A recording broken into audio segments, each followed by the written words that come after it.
கார்ல இருந்து இறங்கி வரார். இல்ல கொஞ்சம் மன்னிச்சுக்கிடணும், கொஞ்சம் லேட் ஆயிட்டு. இந்த லேட்டா வந்தவங்க பூரா சொல்ற வார்த்தை தான், கொஞ்சம் லேட் ஆயிட்டு. உடனே சரி பரவாயில்ல, தெரிஞ்ச விஷயம் தானே, நீங்க வர்றதுக்குள்ள ஏன் இந்த டைமை வேஸ்ட் பண்ணணும்னு ஒரு சிச்சுவேஷனை சொல்லி பட்டுக்கோட்டையார ஒரு பாட்டு எழுத சொல்லியிருக்கேன். அந்த லிரிக்ஸ் சரியா இருக்கான்னு கொஞ்சம் வாங்கி, ஒருவேளை சில வார்த்தைகளை மாற்றணும்னா திருத்தம் பண்ணி கொடுங்க என்னார்.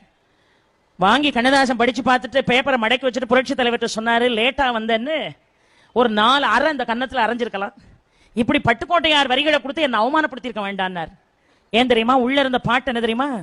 போர் படை தன்னில் தொங்கியவன் வெற்றி இழந்தான், போர் படை தன்னில் தூங்கியவன் வெற்றி இழந்தான், உயர் பள்ளியில் தூங்கியவன் கல்வி இழந்தான், கடை தன்னில் தூங்கியவன் முதல் இழந்தான், கொண்ட கடமையில் தூங்கியவன் புகழ் இழந்தான். உன் போல் பொறுப்புள்ள மனிதரின் தூக்கத்தினால் பல பொன்னான வேலையெல்லாம் தூங்குதப்பா.